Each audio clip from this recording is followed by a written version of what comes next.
नमस्कार, आप सभी का एक बार फिर से वेलकम है हमारे यूट्यूब चैनल पे। तो बीएड ब्रिज कोर्स जो आपका चल रहा है, उसमें 4 ब्लॉक अप्रोच सेकंड लैंग्वेज का ये चैप्टर है। मैं आपको ये बताना चाहता हूँ कि जिसने भी सेकंड लैंग्वेज लिया है, चाहे फर्स्ट लैंग्वेज लिया है, हिंदी, इंग्लिश या संस्कृत लिया है, तो सबका सिलेबस सेम है। और जब सिलेबस सेम है तो आप उसका कंटेंट जब आप एग्जामिनेशन में लिखोगे तो वो सेम ही रहेगा। तो आइए शुरू करते हैं 4 ब्लॉक अप्रोच के बारे में। तो इस टॉपिक की शुरुआत से पहले मैं आपको एनसीएफ 2022 फाउंडेशन स्टेज में ले चलता हूँ। ये कहता है कि एनसीएफ 2022 ये कहता है कि बच्चों में अगर लैंग्वेज का डेवलपमेंट होता है तो उसमें हम बच्चों को एक बेहतर और सहज एक पर्यावरण देंगे, एक वातावरण देंगे उससे संबंधित, जिससे कि बच्चा उस लैंग्वेज को उपयोग कर सकेगा और उसका एक हम प्रोत्साहन भी कर सकेंगे। जब बात आती है L2 के बारे में, L2 यहाँ पर L2 की जब हम बात करते हैं तो एक क्वेश्चन मार्क आ जाता है कि L2 सेकेंड लैंग्वेज कैसे सिखाएं बच्चों को। जो फर्स्ट लैंग्वेज आता है वो बच्चा कहीं ना कहीं पहले से सीख कर आता, बोलना, सीखना, सुनना उसके आम चीज़ें होती हैं। जैसे हिंदी, आपकी क्लास में जो भी बच्चा आएगा वो हिंदी पहले भी सीख के आता है अपनी मातृभाषा, मदर लैंग्वेज के रूप में। और जब उसको हम अपने फर्स्ट लैंग्वेज हिंदी से कंपेयर करते हैं तो वो धीरे धीरे हम बच्चों को पढ़ना, बोलना, लिखना सिखा लेते हैं। जब हम L2 की बात करते हैं तो L2 में ये अप्रोच होता है कि मान लीजिए कि L1 में बच्चा ये सीख के आता है कि उसका जो बॉडी है, जो उसकी बॉडी है, जो इसका अप्रोच है वो कैसा रहेगा। मतलब कि L1 जब बच्चा सीखता है तो कहीं ना कहीं वो पहले मदर लैंग्वेज को सीख के आता है, अपने सोसाइटी की लैंग्वेज को सीख के आता है। जब L2 की बारी आती है तो बच्चा इस पर बहुत ही असहज महसूस करता है। जैसे होता है इंग्लिश, ग्रामीण से क्षेत्र में आप जानते हैं कि इंग्लिश को लेकर वहाँ का वो माहौल नहीं मिलता है। और जब हम बच्चों को वो चीज़ पढ़ाते हैं तो उसका उपयोग भी बच्चे अपने सोसाइटी में, अपने गांव में वो नहीं कर पाते।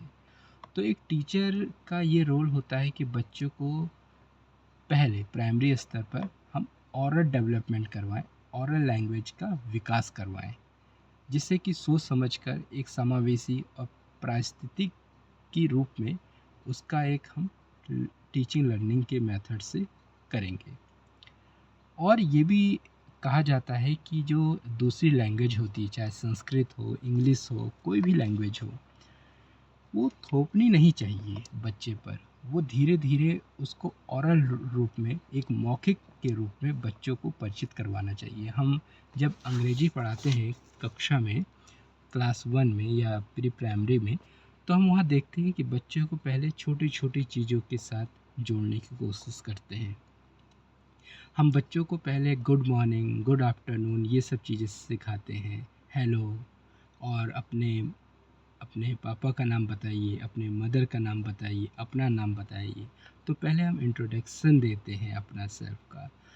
और एक टीचर की ये भूमिका होती है कि ऑरल डेवलपमेंट, जब बच्चे का मौखिक भाषा विकास हम L2 की सहायता से करते हैं तो उसमें बातचीत करना, कहानी और चित्र के माध्यम से हम ज़्यादा से ज़्यादा बच्चों को मौखिक भाषा विकास के बारे में ले चलते हैं। जब बारी आती है बातचीत करके कहानी, चित्र, तो ये कहीं ना कहीं 4 ब्लॉक अप्रोच के बारे में बताता है। एनसीएफ जो फाउंडेशनल स्टेज है और सेकेंडरी स्टेज है, वो भाषा के बारे में ये कहता है कि भाषा का जो विकास होता है वो समेकित और विकासनात्मक दृष्टिकोण के रूप में होना चाहिए।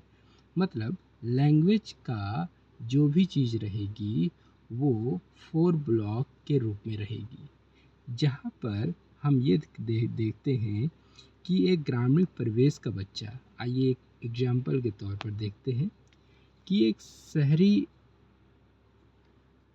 मतलब शहर से आया हुआ बच्चा या शहर में पढ़ने वाला बच्चा, जब उसको हम सेकंड लैंग्वेज सिखाते हैं तो वो कहीं न कहीं हम देखते हैं वो सुनकर भी आता होगा और उसका उपयोग भी करता होगा। जो मिडिल क्लास फैमिली है, वो अपने बच्चों को जब इंग्लिश मीडियम स्कूल में भेजती है तो कहीं न कहीं वो सोसाइटी पर वो भी सुन के आया होता है कि a for apple, b for ball और भी लैंग्वेज, ठीक है? और उसका उपयोग भी वो करते हैं अपनी सोसाइटी में। बट हम जब ग्रामीण क्षेत्र की बात करते हैं तो वहाँ बच्चा उस दूसरी लैंग्वेज को बहुत ही कम सुनकर भी आता है और उसका यूज भी कम ही कर पाता है। मतलब हम कहते हैं कि बच्चे का जो अ, मौखिक भाषा है सेकंड लैंग्वेज में, वो कहीं न कहीं बहुत ही कम यूज होता है।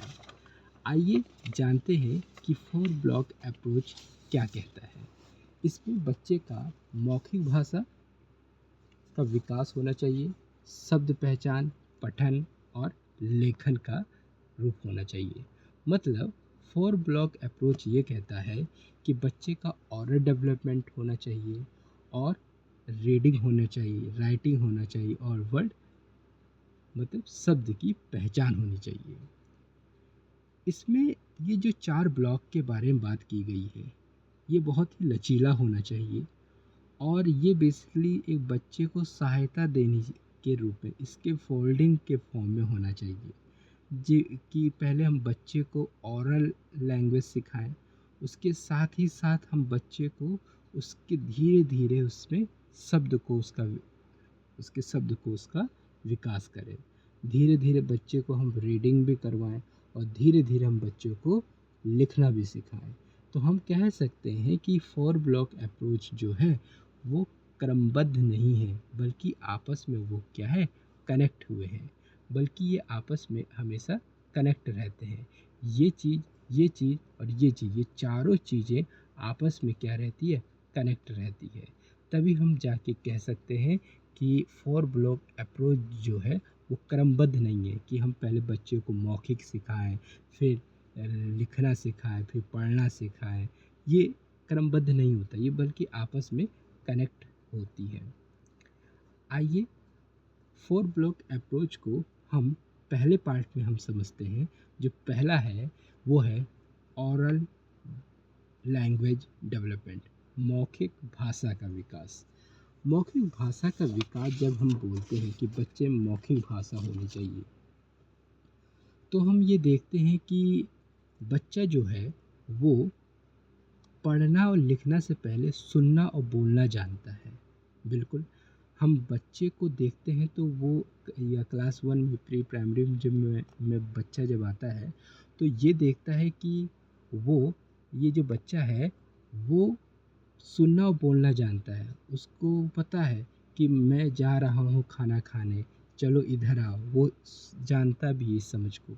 पर उस चीज़ को पढ़ना और लिखना वो बाद में हम लोग सिखाते हैं। मतलब स्कूल आने से पहले कुछ शब्दावली बच्चे सीख चुके होते हैं, इसलिए टीचर को सुनना बोलना दोनों अवसर देना चाहिए, उसके साथ ही साथ पढ़ना और लिखना। आइए एक बात करते हैं रिच ओरल एक्सपेरिमेंट। मतलब इसमें बच्चे और टीचर, मतलब टीचर को इसमें ज़्यादा मेहनत करनी पड़ती है सेकंड लैंग्वेज में, कि ज़्यादा से ज़्यादा बच्चे ओरल रूप में सीखें। इससे बच्चे को सुनने की क्षमता का विकास होता है, मौखिक शब्दावली होती है और बातचीत के माध्यम से बच्चे सीख पाते हैं। आइए चलते हैं मौखिक भाषा विकास में। जो एनसीएफ 2022 कहता है कि बच्चे का मौखिक भाषा विकास कैसा होना चाहिए, वो इस प्रकार से होना चाहिए कि एनसीएफ ये कहता है कि पहला नंबर जो है वो है पिक्चर के बारे में। एक चित्र वार्तालाप पिक्चर के फॉर्म में होना चाहिए। आपके क्लासरूम में ऐसे सभी पोस्टर आपको देखने को मिलेंगे। यहाँ हम पहले सेकंड लैंग्वेज का यूज करके धीरे धीरे अपना अपना जो बेसिक लैंग्वेज है उसके साथ मिक्स करके हम बच्चे को ये चीज़ें दे बताते हैं कि ये क्या दिखाई दे रहा है, इसमें ये क्या है, इसमें ये लोग क्या कर रहे हैं, ये कौन सा त्यौहार है, ये कौन सा कलर है, ये इसके पीछे कितने घर हैं, घर के ऊपर ये क्या है। ये सब चीज़ें हम बच्चे से पहले पिक्चर के फॉर्म में देखते हैं। इन सब चीज़ से हम बच्चे का मौखिक भाषा का विकास करते हैं। और इसके साथ ही साथ दूसरा जो होता है, अनुभव साझा करना है, शेयरिंग एक्सपीरियंस।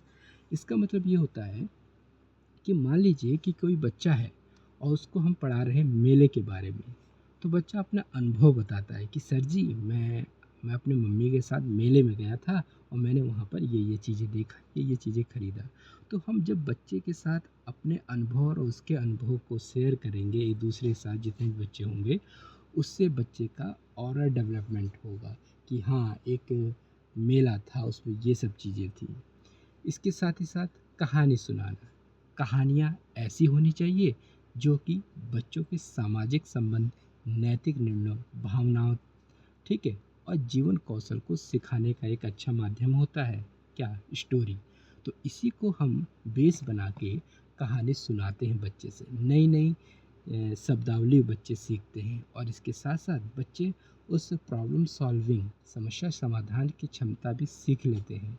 सिर्फ कहानी सुनना ही नहीं, बल्कि बच्चों को स्वयं भी कहानी सुनाने, बताने और अवसर देने के लिए टीचर को ये चीज़ें करनी चाहिए। इसके साथ ही साथ ऑरल डेवलपमेंट, बच्चे का मौखिक भाषा विकास, नाटक और भूमिका निभाने वाले ड्रामा और रोल प्ले भी होता है। हम देखते हैं कि हमारे स्कूलों में बच्चे ड्रामा करते हैं, रोल प्ले करते हैं। ये इसके पीछे कहीं ना कहीं बच्चे का मौखिक भाषा विकास है।